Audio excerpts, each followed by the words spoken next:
嗨，大家好，我是坦平叔。今天是2025年8月9号。这一期咱们聊一聊旅游，聊一聊这个旅游的形势聊聊旅游行业。今天《时代周报》它刊登一篇报道，应该是8月7号的，说的是关于峨眉山这个旅游行业，也就是上市公司峨眉山，它的标题叫收入减少5115万，峨眉山遇冷，14万游客流失，投资超8亿的演出项目停摆。我们经常说叫一叶知秋，管中窥豹通过上市公司峨眉山的这个经营状况，我们就知道整个旅游行业大概什么样子。大家也知道这个旅游行业尤其是一到节假日，咱们的媒体喉舌就要吹或者就要报道出行人数增加多少，对吧？高铁票卖了多少？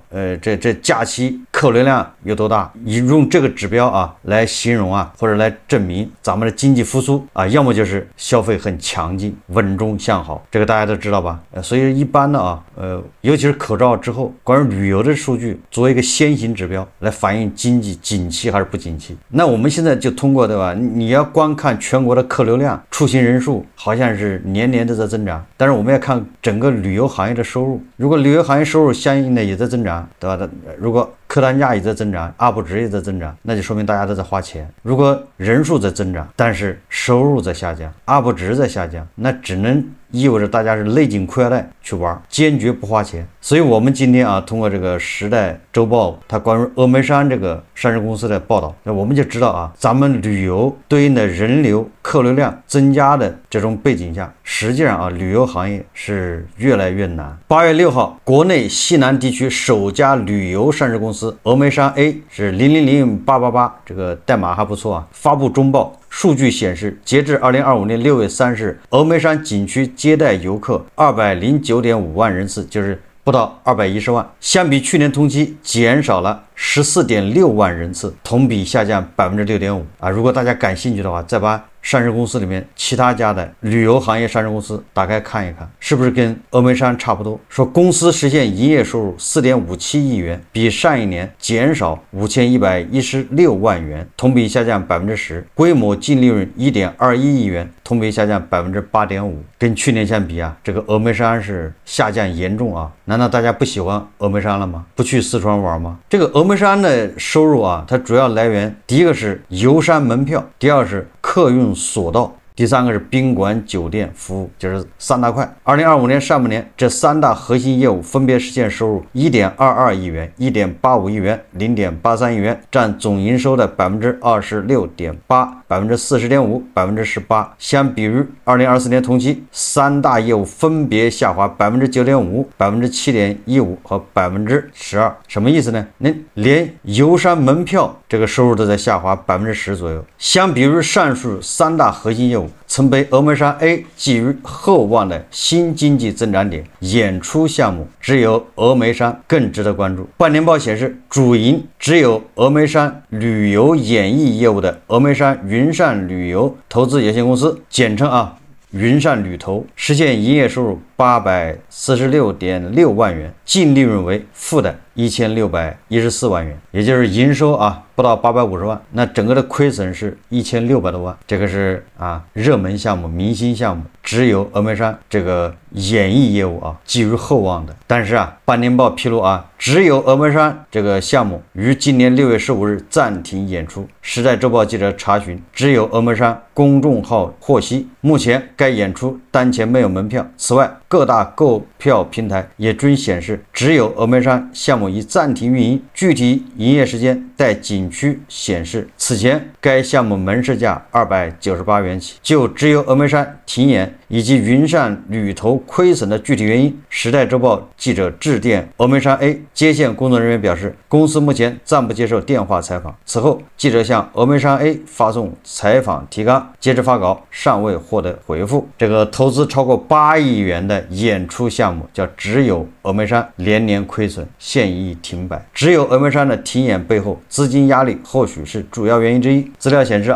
说只有峨眉山是艺术家王朝歌策划创作指导的只有系列的开山之作，是中国南方首个进行体验式情景剧，以云海为创意元素，打造了云之上、云之中、云之下3个演出剧场，助力丰富俄美旅游的文化内涵，是建设世界重要旅游目的地文旅融合之作。剧场项目占地面积7.8万平米，117亩啊，总建筑面积3.05万平方米。近年来，只有峨眉山戏剧幻城先后获得城域10大文旅新地标，川渝网友喜爱10大网红打卡地。2022年亚洲照明设计奖非凡之光、最佳夜间消费聚集示范区等荣誉，已成为四川省文旅融合的一张亮丽名片。但是这么多光环背后，掩盖不了它经营的尴尬，连年亏损。说根据官方介绍啊，只有峨眉山演艺项目位于峨眉山市随山镇峨川路99号，总投资额8.19亿元，由峨眉山 A 联手峨眉山旅游投资开发集团有限公司、四川旅投航空旅游有限公司共同开发打造。其中，峨眉山 A 持有该演艺项目云善旅投的40%股权为其控股股东。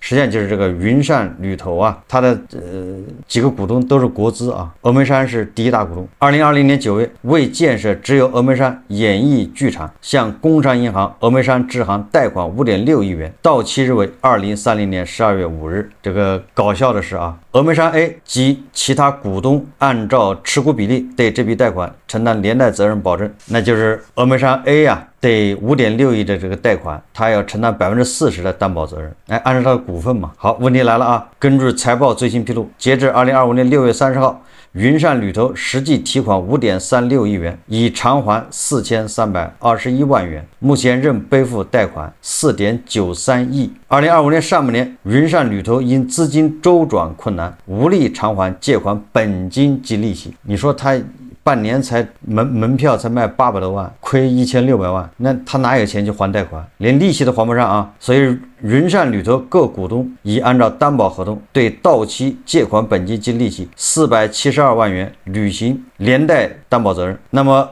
峨眉山 A 按照40%的责任呢，担保比例已经替这个云善旅投支付借款本金及利息189万元。这一下啊，不仅不能从这项目赚钱，还得往里倒贴钱，你还得解决他的这个贷款的本金和利息。这还没完，后面还有啊，说此外，峨眉山 A 还按照40%出资比例，以自有资金向云善旅投提供不超过2年的财务资助375万元，用于干什么呢？也就是峨眉山自己再掏钱啊，按40%的比例再掏钱干什么？用于支付欠付的员工薪酬、后续安置费用以及安置期间的员工薪酬。就是峨眉山 A 啊，你还得送佛送上天呐。对这个云善旅投，他不已经停业了吗？这项目黄了，那他员工呢，欠薪要解决，然后他们的安置要解决，对吧？给人家补偿，把人家遣散。待云善旅投资产处置变现后进行清偿。云善旅投其他股东也已承诺按出资比例提供资金。赔钱的项目啊，这3个股东要出钱。除了担保贷款埋下的财务风险，只有峨眉山还对峨眉山的 A 的业绩形成了拖累。据悉，该演艺项目2019年9月底正式对外演出运营，距今已有近6年时间，项目的盈利情况却始终不及预期，连年亏损。财报数据显示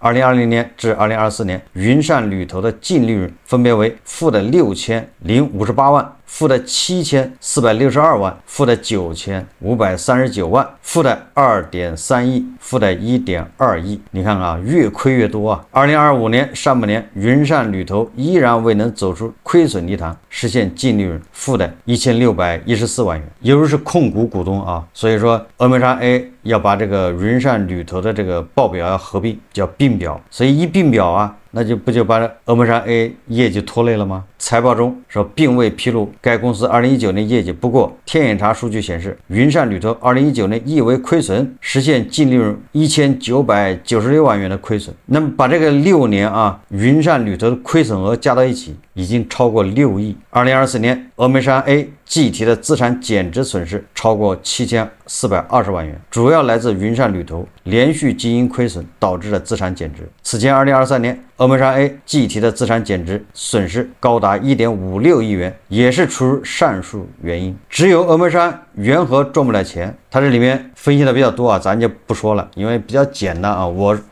从另外一个角度来给大家说一下。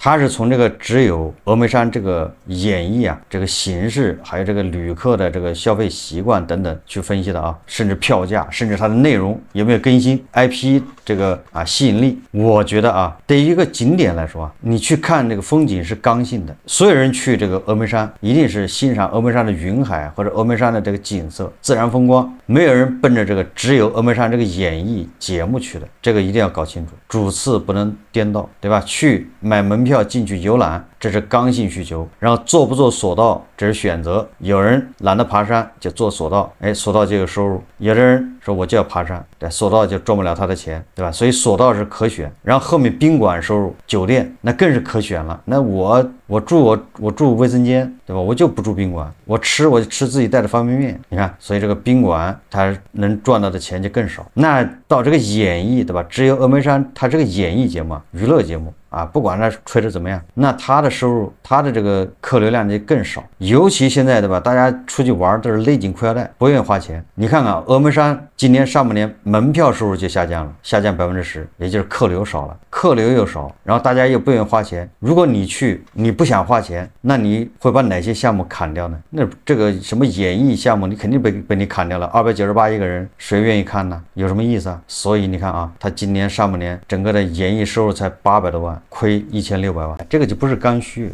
所以从这个亏损来说啊，就说明这个我们游客出去玩都是勒紧裤腰带，不花钱，连买门票的都少了。大家还记得吧？这个张家界，对吧？咱们上半年啊，好几期都讲了，张家界投资24亿打造了一个叫大庸古城。这24亿投下去之后啊，然后他也经营了4年，从2021年开业，这4年累计亏损超10亿。他现在唯一的经营盈利性项目居然是个停车场。审批材料显示啊，大庸古城从立项到开工仅用了2个月，因论证不足，一些项目内容边建边改，停停改改，反复多次，甚至出现施工等设计的情况。原本计划550天的建设工期，实际完成用了近5年。这个记者调查发现，大庸古城在项目报批建设、业态分布局等过程中，存在手续不完善、工程超预算、项目逾期等问题。相关职能部门和业主单位在审批、监管等方面存在不少漏洞。大庸古城建成后，除了2个沉浸式文化体验项目，其余大都是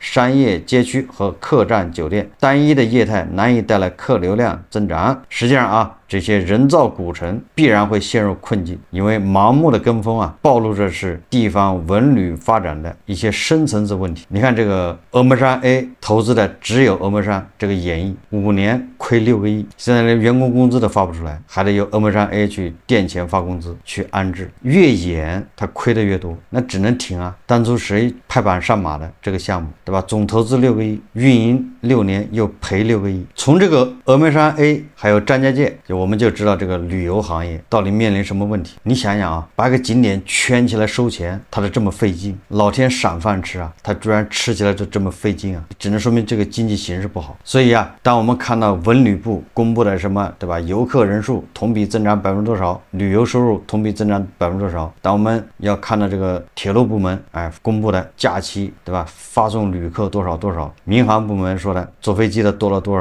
少，实际上啊，都有粉饰太平之嫌。这么看，旅游行业也不行，混得好的赚个人气，但是啊赚不了钱；混得不好的连人气都赚不了，只能关门。说到旅游，我们再说一说啊，这个少林寺最近啊，河南在下大雨啊。8月7号中午啊，少林寺景区突降强降雨，景区内瞬间被暴雨覆盖。不少游客反映呢，偌大的寺庙内没有一处可供游客避雨的场所，身边有一些上了岁数的老人也不让进，僧人却可以悠然漫步。游客王先生有些愤慨，花了几百元门票进来，连一个避雨的地方都没有。大家看视频啊。这个师傅就说这是文物，我们不能进来，我们只要站2个人位进来就行了。这小孩、老人啊就不会躲雨了。那个老人在这边，是吧？没有道理的，对不对？佛家甚至以为慈悲为怀啊。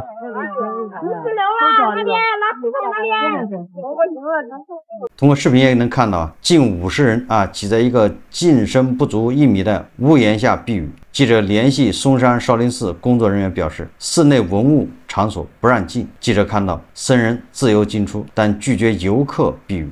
许多游客吐槽称，所谓慈悲为怀，在这样的大暴雨期间却没有感受到。这里我要谈谈我的感受啊。要说中国的旅游行业为什么差劲，体验不好，像少林寺这样的现象不少，就没有把游客当人，对吧？把游客就是当韭菜，游客你来就是交钱的。我在以前节目说过啊，我第一次去少林寺大概是97年，将近30年了。我在去少林寺之前啊，我就没有去过这个大型的这个寺庙。那安庆有个银江寺，我倒是去过。银江寺很小，然后我去的寺庙恐怕都是本地的那些小庙，所以我去少林寺那儿第一次真正的进，对吧？这种大型的这个宗教场所，但是给我的体验是非常差。那个时候啊，不像现在人人都有手机，那个年代都是那种照相机啊，如果你有个卡片似的，叫什么单反啊什么的，那都是很先进的啊。出去旅游、出去玩，得跟人借照相机，一般只有老师有，或者家里有钱的同学有。那时候还是胶卷啊，还不是电子的，得买那个柯达胶卷往里塞，有的一拍还闪光。好，所以说啊，他那个少林寺那个到处贴着严禁拍照，还严禁摄像。我就看见那个少林寺的一个和尚跟一个游客啊，大概是港台的，说话那个调调啊，也只有港台的游客有照相机啊，就会拍照的时候差点打起来了。那个少林寺的和尚非常的这个凶，就是不像出家人了。到后面给人看相，对吧？那个少林寺里面有摸骨看相的，也是让我大跌眼镜啊。我看30年来少林寺也没什么进步嘛，没有什么改观。你说30年前啊，大家都落后，那个时候没有什么服务意识，咱也能体谅，对吧？30年过去了，他还是这样，没有长进。关于在旅游景点啊，关于在宗教场所突遇暴雨这个事情，我啊正好巧了，对吧？我在少林寺没有赶上暴雨，但是我在这个土耳其的伊斯坦布尔啊，那个也叫圣索菲亚大教堂，我在那儿，对吧？参观的时候跟这个视频中是一模一样的，就是突如其来的暴雨。本来我也准备从那个圣索菲亚大教堂啊，那中间不有个空场吗？场地，然后跑到那个门口，然后再到马路对面，那就好多商店了。马路对面和商店呢，里面就有卖伞的，或者还有卖别的，对吧？雨具。那我打算就冲到那个商店去，这样在里面可以避雨，第二可以买伞。那个雨特别大，所以说你再避一会儿，等雨小了买把伞走。但是我冲的时候就冲到一半，那雨就下了，没法走了。正好他那大门口啊，那保安亭，就那个圣索菲亚大教堂啊，那个保安亭不大，就像这个少林寺的寺庙一样，那个外面一个屋檐，那我们几个人就躲在那屋檐下躲雨啊。那是个保安亭，一会儿那个水啊就把那脚都没了。那个保安亭里面有好像是4个保安，2个男的2个女的，里面空间不大。他就把我儿子还有我女儿那2小孩嘛，他拉到那个保安亭里面去了。拉到里面之后，他还把他2人呢，因为没地方坐，他们就坐在那个办公桌上，然后把他们的鞋脱下来放在那个他有个那个取暖的叫什么电烤那种东西放在上面烤，帮他烤鞋。后来过了一会儿，外面雨越下越大啊，然后那几个保安把我们也叫进去了，那里面都站不开，里面空间不大，大家在里面挤一挤，就站在里面。再过了一会儿雨越下越大嘛，那4个保安一看，他们自己就穿着雨衣啊，他们出去了，就让我们在里面待着。他们出去通那个下水道啊，通那个烂树叶子什么的，就我们一直在里面待着那个雨小了啊，要停了，我们再出去到马路对面那个商店里面去买那个伞什么的。你看人家啊，这是土耳其啊，他对吧？又不是这个第2经济强国，在大国的眼里呢，土耳其落后的很呐，对吧？你要这么一对比，你就发现一个少林寺，一个是圣索菲亚大教堂，那都是宗教场所，对吧？都是1000年历史。所以从这个角度来说啊，中国的旅游业啊还有很长的路要走。为什么很多人不愿意在国内游呢？对吧？国内游一个人是特别多，然后就是体验特别差，对吧？所以有点条件的都去东南亚、泰国，再条件好一点的去新加坡，对吧？马尔代夫、日本、欧美，在国内的景点玩，对吧？一是贵，第2宰客，第3服务态度差，不打你已经让你占便宜了。那宰客呢是现在稍微好点啊，因为现在自媒体比较发达，大家动不动就拍就上网。以前的宰客，对吧？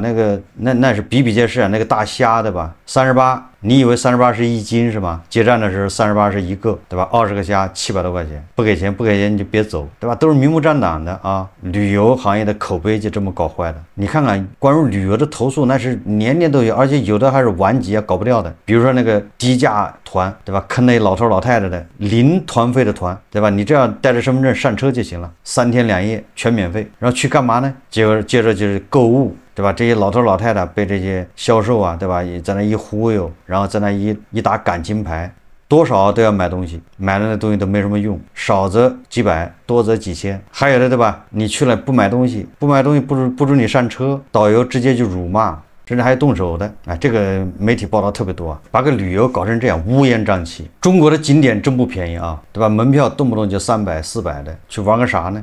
把景区围起来收钱，他都不好好收。所以根据这个媒体报道啊，说去年啊，在大力发展文旅的背景下，并且去年啊给了众多国家免签的情况下，中国全年有多少外国游客来华呢？对吧？咱们去年吹的啊，还请了网红来嘛，在中国到处跑，各种网红在中国跑，然后拍短视频，给人感觉好像外国人都跑到中国来了啊。还有对吧？这个韩国人跑到上海，结果受到震撼，上海少爷给他们展示各种豪车，让人感觉好像外国人都愿意跑中国来。实际上啊，根据媒体公布的数字，去年中国全年只有2694万国际旅客来华，对吧？这个对14亿人口、960万平方公里的亚洲第一大国来旅游的外国游客，居然比不上土耳其。土耳其是5563万，是咱们的2倍。你看看，从圣索菲亚大教堂到少林寺，差距就在这儿。人家才多大的地方，人家接待外国游客是5563万，咱们是2694万，一半。那日本呢？日本是3687万，日本才多大呀？还动不动火山，动不动这什么地震，连泰国也比不上。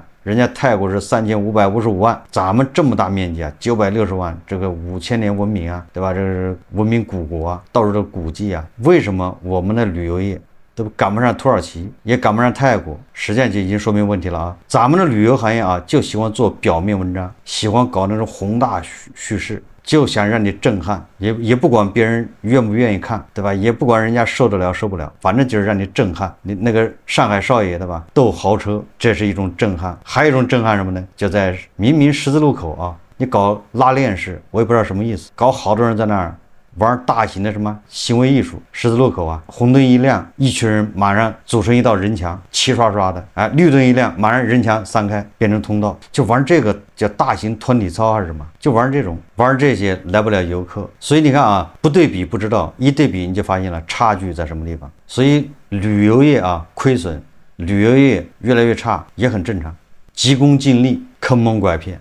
还有一个媒体报道啊，说最近佛山某某酒店出了一档子怪事，让人唏嘘啊。什么事呢？一女子内急想借酒店厕所，遭拒后竟当众在酒店大堂立马就方便，随后扬长而去。近日，一则关于内急的冲突事件引发热议。一名女子因突发内急前往一家酒店想借厕所使用，却被大堂值班人员以内部设施概不对外为由拒绝。让人始料未及的是，或许是情急之下冲动之举，该女子竟在众目睽睽之下在酒店大厅排泄后扬长而去。这一行为不仅让现场陷入尴尬，也让酒店大厅弥漫着异味。说明什么呢？说明连酒店都没有服务意识。酒店也是旅游行业的一部分啊，急功近利，目光短浅。所以说啊，咱们这个旅游行业啊，也是一言难尽。这种粗犷式发展也早就到头了啊，现在恐怕是要有很长的下坡路要走。好，这期节目我们就聊到这里，感谢大家收看。如果喜欢我的节目，欢迎订阅、转发，也可以在下方留言评论，谢谢大家。